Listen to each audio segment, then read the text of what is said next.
Awesome Your Awesome podcast.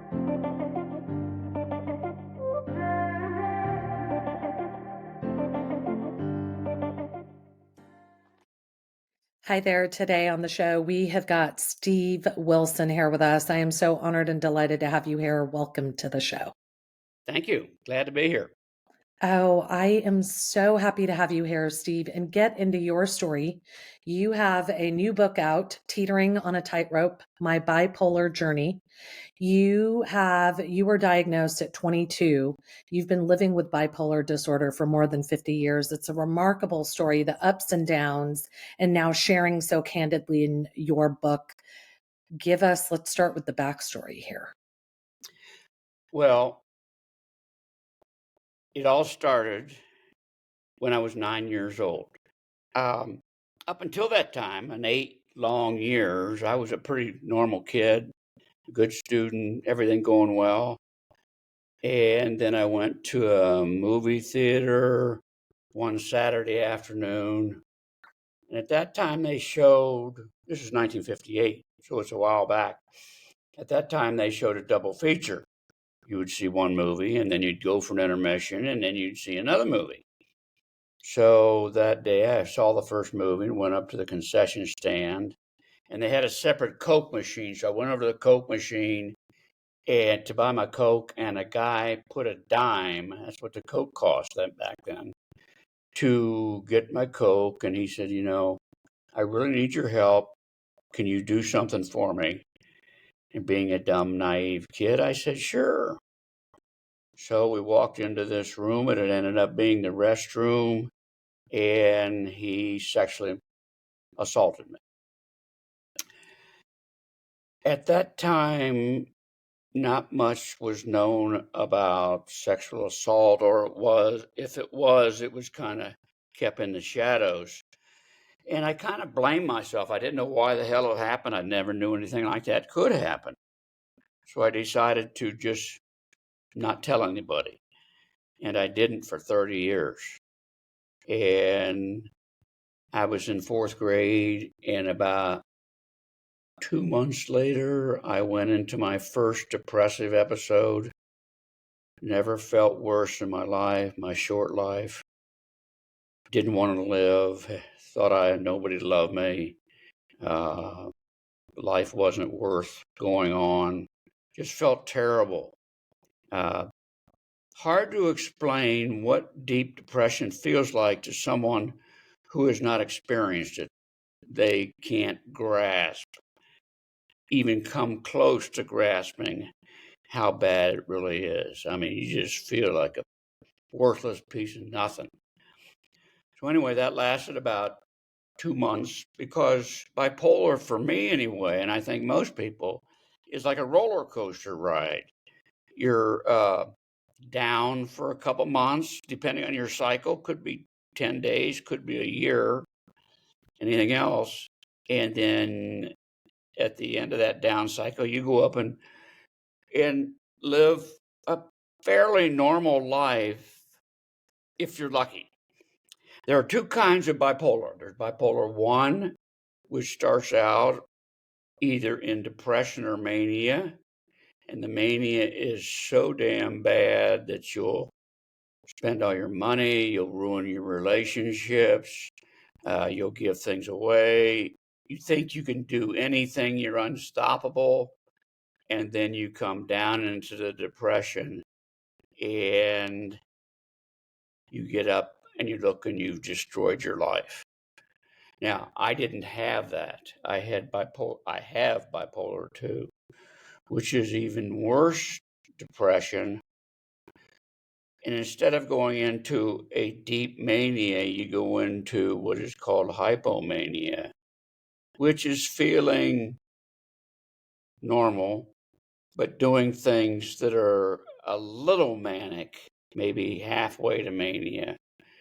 For instance, one time I was buying a car with my wife, and she bought her car, and I looked over and I said, "Oh, I'll take that one too." No thought, no nothing. Threw away 20 or 30,000 bucks on a car we didn't need. But that's what happens.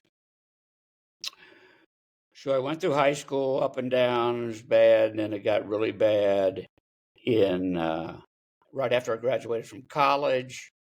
And then I got in a fight with my father and ended up in a mental hospital for 3 weeks. Mhm.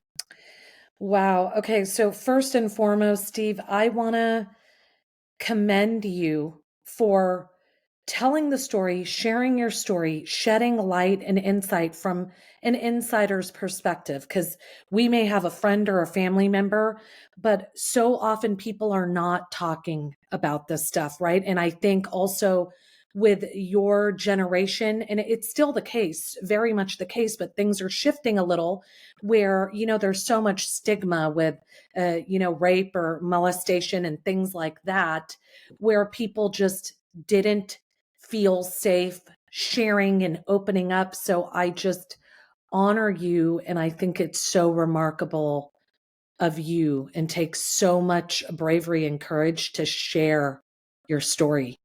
Well, thank you. I wrote the book because I went to I got better, really a lot better in the year 2000. And I've been good ever since. But I had a couple things that had bothered me for 50 years that I had taken a big toll on my life. And I needed to get those cleared up. So I went to a trauma therapist.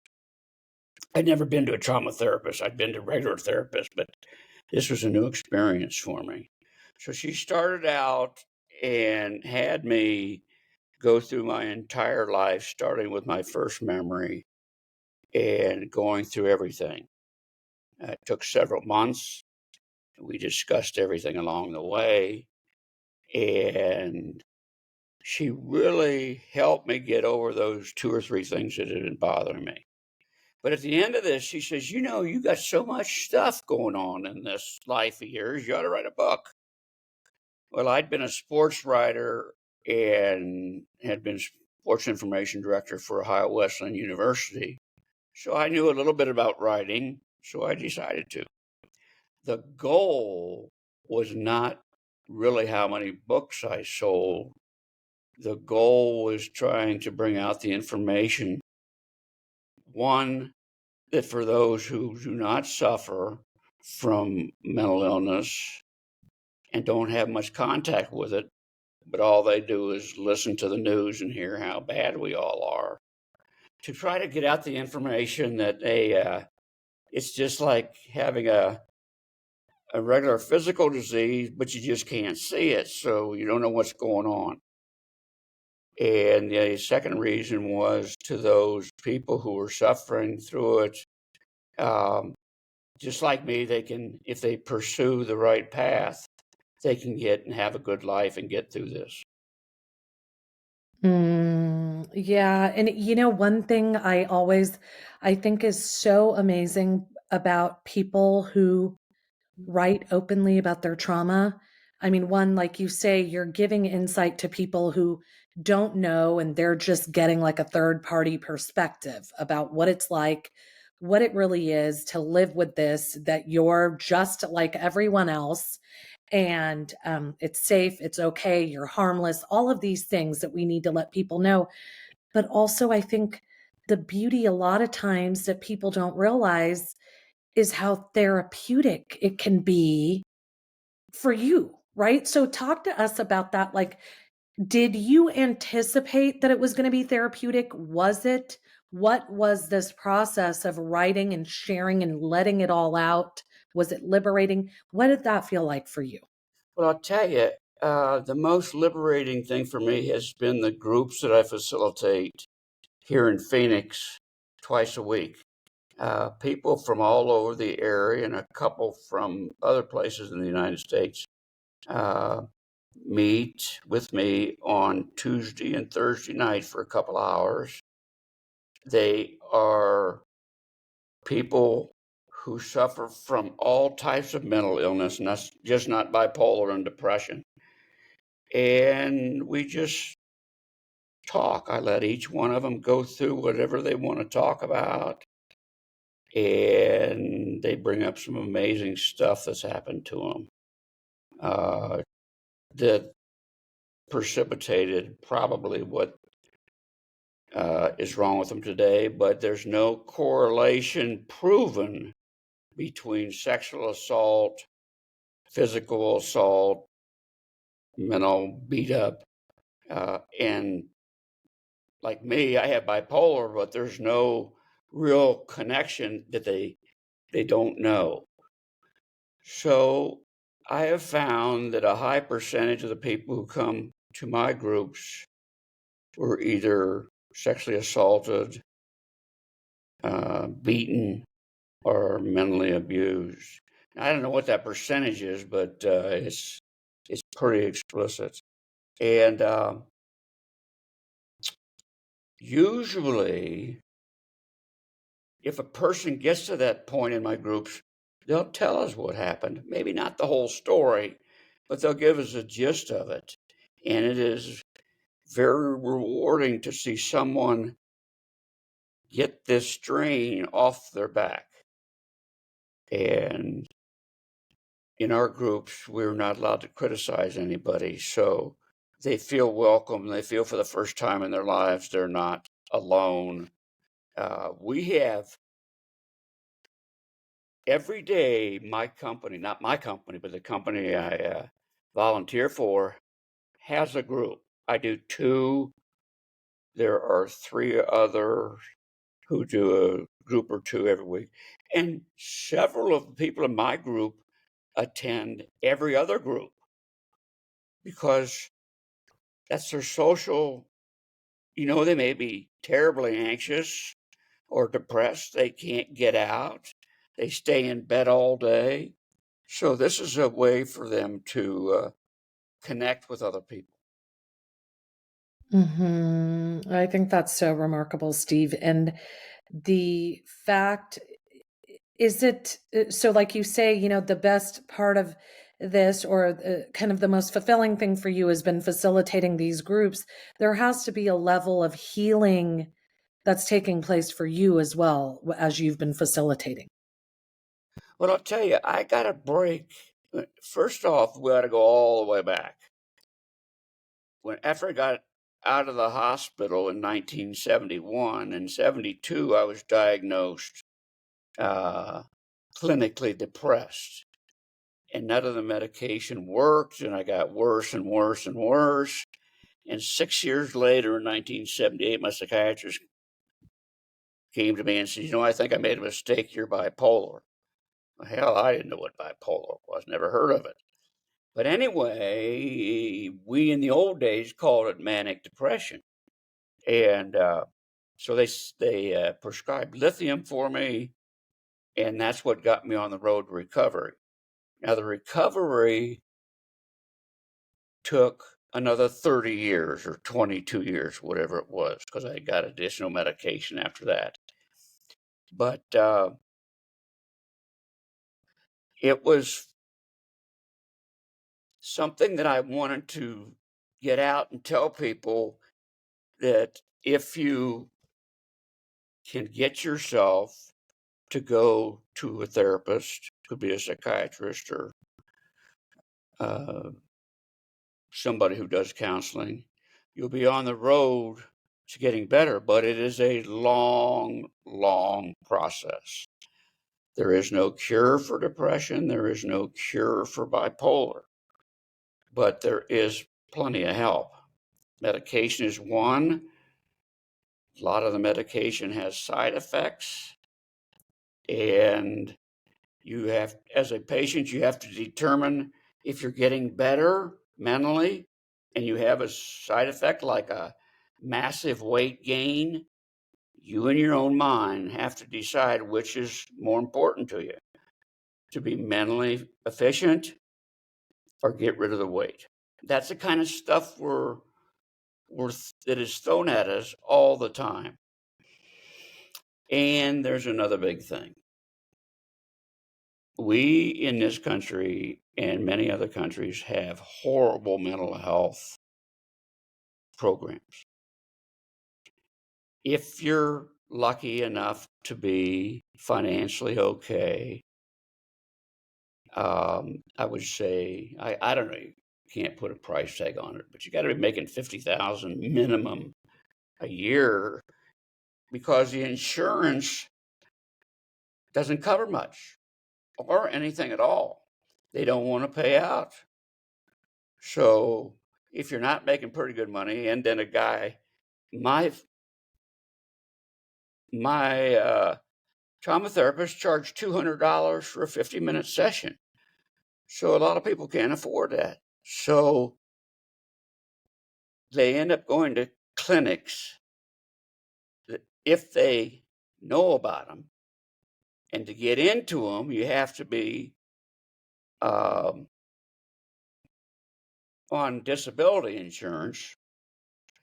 And when you go to them, it takes a while to get in to see somebody. And then if you're really in distress and need big time help, you'll see a psychiatrist and they'll say, okay, you can come back in a month or two. But what do you do if you're in real distress? So, and then maybe if you go, they do put you in, you go back and your first therapist isn't even there anymore. It doesn't cost anything. It's better than nothing, but it's a very poor system. And if you look in this country with the terrible stigma against mental health, mental illness, the government doesn't really get too much involved. They'd rather spend their money on whatever they're doing. And so people just have to suffer on their own. And that's very, very distressing. Mm-hmm. And what is the solution to this? I mean, so a couple of things. One, Steve, what is your guidance to people? Like if somebody needed help and were listening, what kind of resources can they tap into? What is your advice to that person who's stuck and struggling?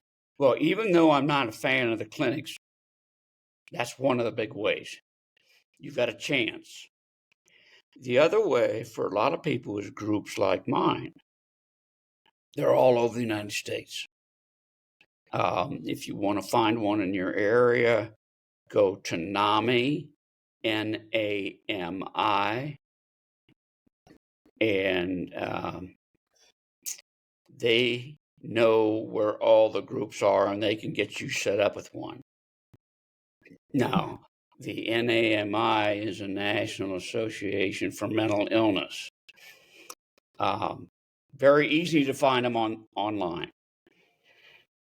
I want you to know about medication. Medication helps only about 50% of those who are suffering from mental illness. One, it either doesn't help them get on their way to recovery, or number two, it doesn't help much. And it's got some terrible side effects that you can't overlook. So for them, if they happen to know about it, if they don't have a therapist, they'll never find out about it. But there are programs like EMDR, cognitive therapy, intensive outpatient therapy. There's one or two people in my group who are taking ketamine treatments, but those people are well off enough because they can afford it. The last time I looked, it was $500 a session. So, but there are these programs. Insurance does cover a lot of them, so that's good. But people don't know about them. Mm-hmm. So we got a lot of stuff to get out to the public about where they can find help. Mm-hmm. And now, for a friend, family member, loved one, someone who's dealing with somebody who might be depressed or have some sort of, bipolar or whatever it may be, what do you want that person to know? Like, what would you tell your family today that you weren't able to then in hindsight? What should the outside, people on the outside looking in Well, the big know? thing you can do is give that person support. Don't criticize him. Don't tell him, oh, you have no reason to be depressed. You got a good family life. Don't tell him to go take a walk. That'll make him feel better. Just give him the love and kindness and support you can.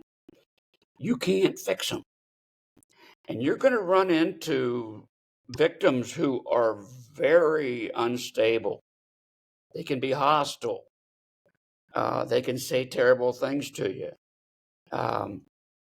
In my group, parents have thrown kids out of their homes because they didn't know how to handle them. But there is help even for people who are friends and parents and family members. And once again, it's to go to NAMI. NAMI gives courses for people who are involved with those suffering from mental illness. And they can tell you what to expect and how to react. It's a great program. So you can do that. But you got to know that if you're a parent of someone suffering from a deep mental illness like I had, it's going to be a long way to hoe. Or the parent will have no idea what the person is going through. And they just kind of give up on them. That's what happened to me. My parents had no clue what I was going through. So let's see, it's 58 to 71. For about 12 years, they ignored it.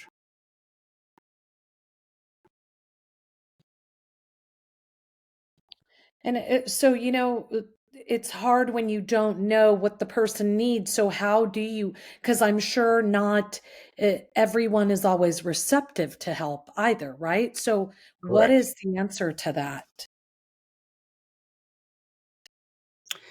There's only one answer to it as far as I'm concerned, and that falls on the one who's suffering. He has to want to get better. Couldn't imagine how many people go around just saying, well, they can't help me. I'll just live my life this way. Life is supposed to be this way. And they never try to get help. And they're the ones who maybe their parents or their brother or somebody suggests a good psychiatrist. The psychiatrist says, well, you need this medication. They take the medication. Now, when you go to a psychiatrist, they'll say, and they give you medication, they'll say, now, don't worry if nothing happens for a couple of months because it takes that long to get it in your system. Well, a lot of people will go in and take medication. It doesn't work for 2 or 3 weeks. They throw it away. And maybe they'll go back, maybe they won't go back to the psychiatrist. Then there's the other group that tries the medication. The medication works after a couple months. Maybe a few months later, they'll go, I'm feeling great. I don't need this medication anymore. And they'll stop taking it. And there's what's called a half-life on the medication. That's how long it stays in your body and continues to work. That stops, and then the person crashes. So what do you do when that happens? And it happens a lot. You've got one choice: give up or get back up and get in the system again. People people have got to learn that this process of getting a decent life out of this is a long haul. I've been doing it for 50 years. So that's what they're faced with. Yeah, and for you, so give us some insight here, Steve. Like, you're saying it's a long haul, but you're better, and I know you're glad you got the help, because it's generally, I'm sure you have your ups and downs and your moments, but you're generally better, right? And you're advising people get help. But for you, what was it at, like, how did that happen for you? At what point did you decide or say, okay, I'm going to try to get help, and then realize it's working, I'm going to stick with this? Well, I was one of the lucky ones, and am one of the lucky ones. The medication worked over the years. In 1978, when they changed my uh, diagnosis to bipolar, it opened up a whole new range of medications for me. Now let's go back and see again. It was 1978. Now today on TV, you'll see ads galore that talk about bipolar, schizophrenia, whatever, and how they got this new drug for it. Well, back then, they had very few drugs. Lithium was and still is one of the golden drugs that you can take. And I got on lithium, and almost immediately, within that 2 month frame, got better, got about 50% better. And that helped me a lot to go through life and have good times, raise a family, and just enjoy a normal life. The things that stayed with me mostly were ruminations, where my mind would just beat me up with worrying about things that had happened in my past. Now, this isn't just a worry that you go, oh, I remember when I did that. That's too bad. This is when it goes around and around in your head all day for weeks, and there's a bunch of those things going on, and you can't get control of your mind. Now, again, as I've said, bipolar goes up and down. So there are still good times when the ruminations lessen and you can get through life. I was suffering badly from the ruminations in about the year 2000. And I went to a new psychiatrist because mine had died. And when I told him about the ruminations, he said, we're going to try another medication for you, Paxil, which is still on the market today, and as is lithium. And right away, it shut down a lot of the ruminations. So ever since then, I've been pretty damn good. 2000. Wow. And this is, again, I just commend you, Steve. I think it's so remarkable what you're doing. You're leading these groups, you're facilitating healing, and you're sharing out here, you're writing about it, and you're sharing with us. And I think, like you say, people don't have access to this information. And this is one of the questions I was going to ask you. Is it with the medication, it's got to be evolving and getting better, and this is the insight you're giving us here, right? That it's more effective now than it was 30 years ago. Now I have not taken anything. Everybody I know in my groups who is suffering is on a cocktail, which means more than one medication. I'm on 4. Some people are on 6 and 8. So that cocktail is very important. Uh, But then again, you get the people who decide I'm on too much medication, so I'm going to cut it out, and the first one to go is their psych med. So that is a problem. But I think the big thing is for the sufferers, they've just got to realize that it's up to them. It's not up to the doctor. If you're not in the mindset to get better, and you will crash from time to time, you just if you don't fight it, you can't get through it. Mhm.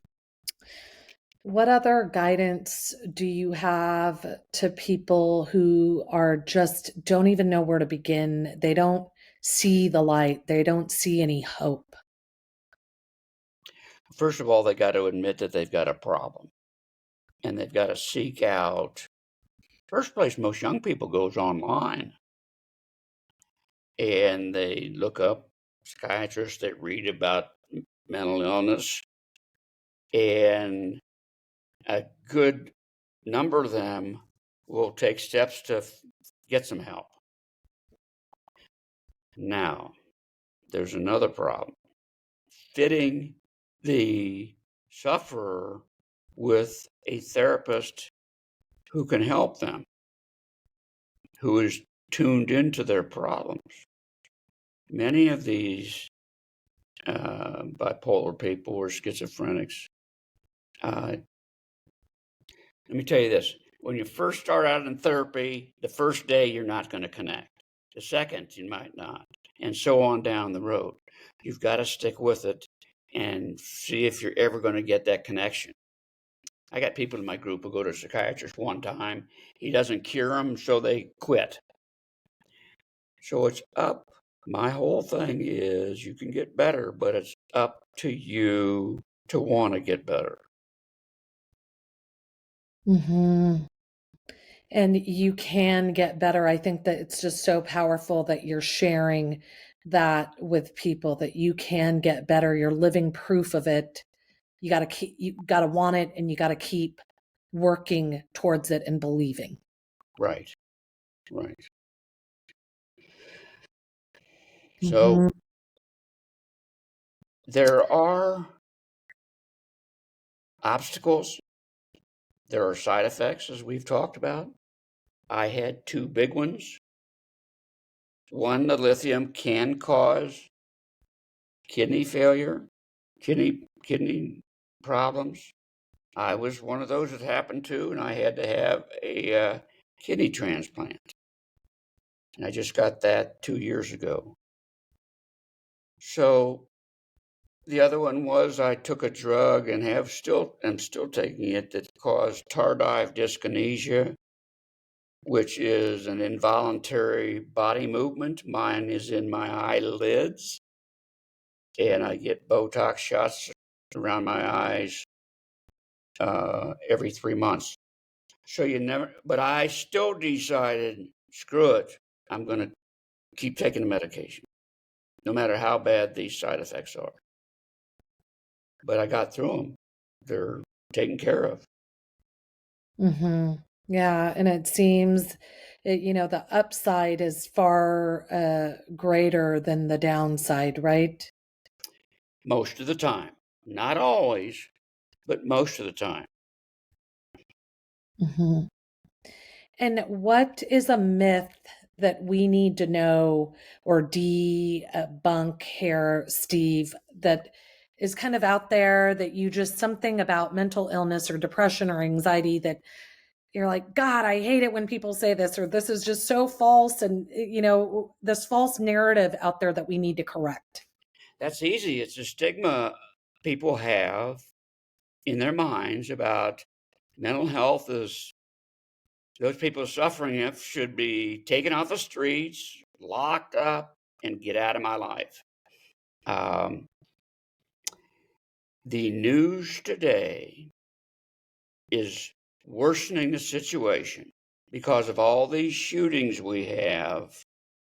Everybody blames it on the mentally ill on TV. Mm-hmm. So when you are a normal citizen, you don't know much about mental illness, and you hear day after day that the mentally ill are killing people, well, that's the first thought in your mind. Get rid of them. It isn't fair. It isn't justified. It isn't true. But that's what's going on in this country. Wow. Oh my goodness, Steve. So a couple of things.